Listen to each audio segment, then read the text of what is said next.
In pulse code modulation and demodulation, we can use the error check codes. Means we can use the parity bits. It may be even parity, it may be odd parity. Both these parity codes are used to check that whether the transmission from transmitter to receiver is 100% okay or no. If there is any problem in detecting the signal at receiver, and if we are using the parity code, it may be even parity at transmitter, so similarly we will have to use even parity at receiver, or if we are using odd parity at transmitter, then we will have to use the odd parity at receiver. But if we are using this thing, then the system will tell you that some error has occurred. That means there is some failure into the transmission, maybe because of noise or anything, but yes, there is some error. And there is another code, Hamming code, which tells you about that yes, there is an error. It also tells you at what exactly bit position the error is, and it automatically corrects that particular error.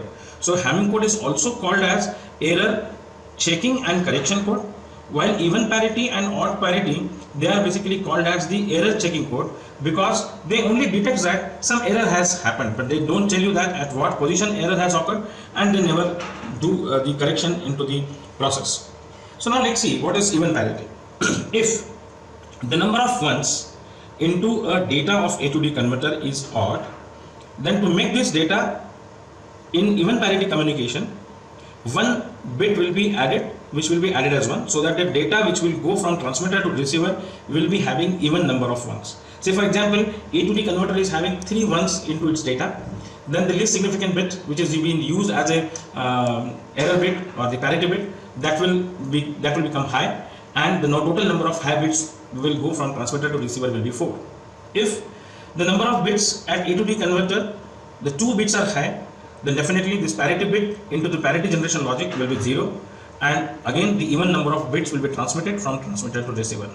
If the number of bits at A to D converter are 5, then again in parity bit generation, the one least significant bit gets added and it will be added as a 1. So total 6 number of bits will be transmitted from transmitter to receiver as 1. So between transmitter to receiver, always even number of ones will be transmitted, and receiver will check whether he received even number of ones or not. If he has not received even number of ones, then it will show that there is some error.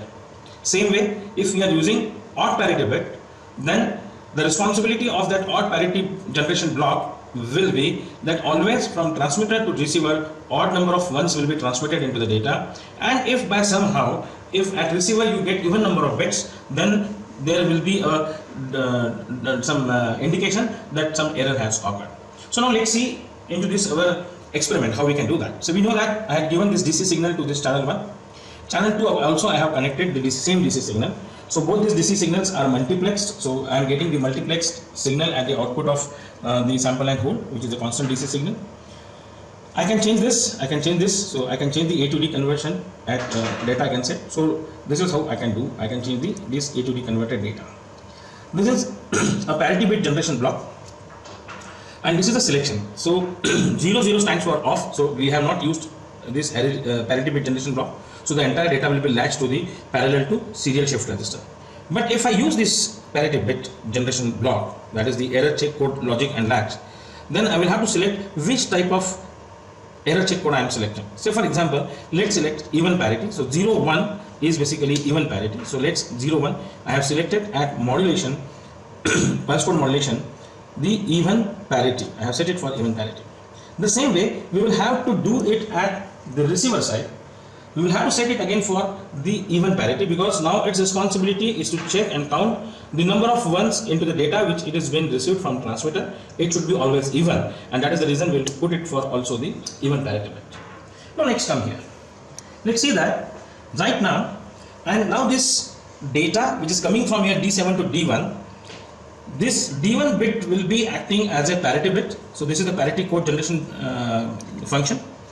So the function is that if there are odd number of ones into this A to D converter, then this LED will glow and it will see that the number of ones which are going to a shift register and then it is going serially transmitted, it will be having the even number of ones. So you can see that right now there are 3 ones only, that is the 3 ones, that means odd number of ones. So this D1 LED is glowing. So total number of ones which will be transmitted from this transmitter to receiver will be having the even number of ones, and this is how it is the even parity bit. So this is the even parity bit is being added.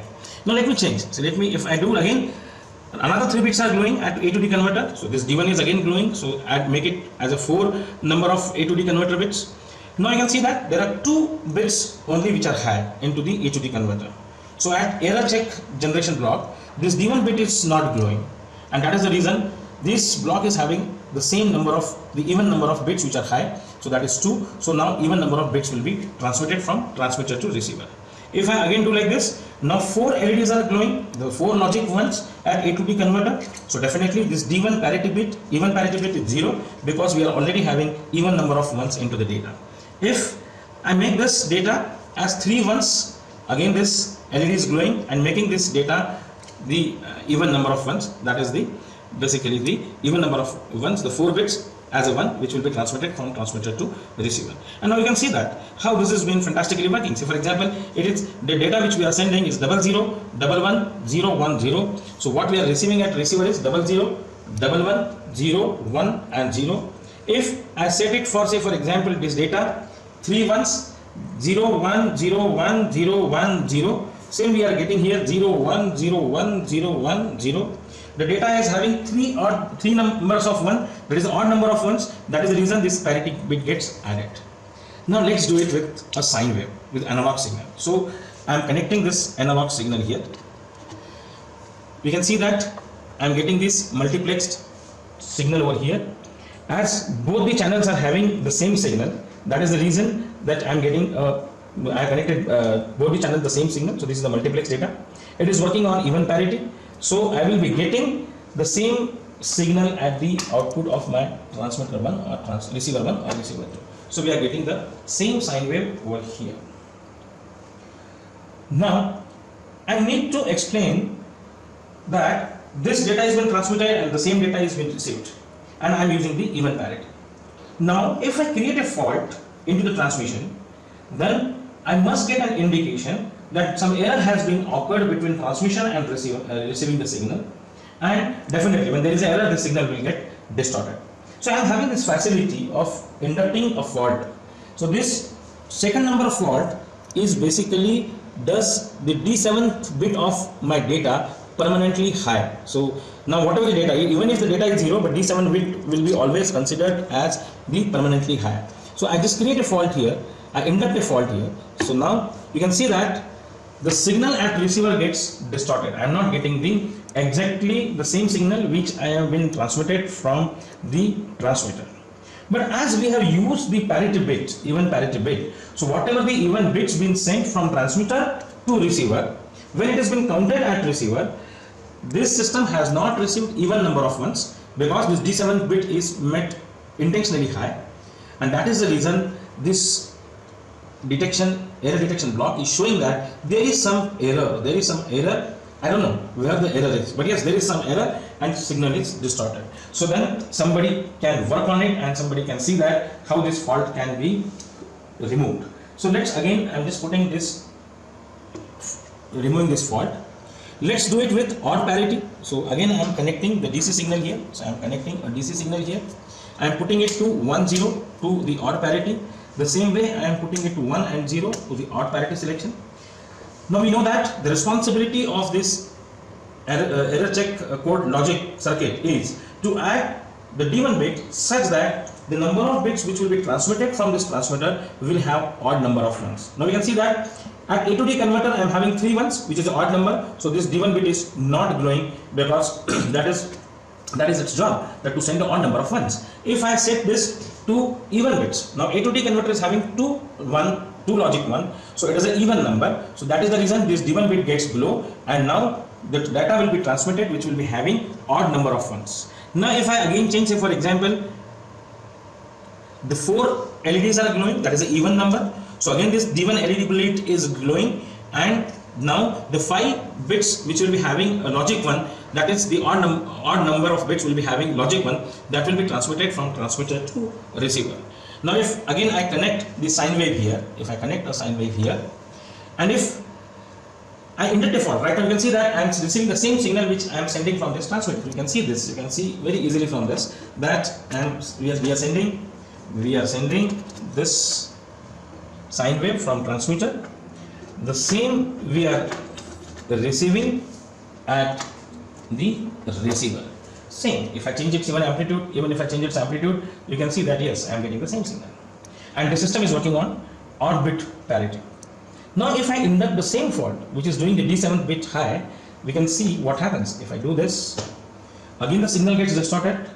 The signal gets distorted at receiver, and at receiver this LED is glowing, which is indicating that there is some error occurred into the communication, because this time this receiver has not received odd number of ones, and this is showing that there is some error, and now you need to rectify that particular error. So this is how basically we work on the odd parity bit. So this is one of the experiment which odd parity and the even parity, which shows that which are useful to detect that some error is been occurred. But there is another code which we call as the Hamming code. That Hamming code is basically working on the principle of error correcting and checking code, which is working on the error correcting and the checking code. So it checks the error and automatically it corrects the error, and it also demonstrates that at what bit there is an error. So I'm just again removing this fault. Let's put it to 1-1, logic 1-1 this. So now this is the Hamming code.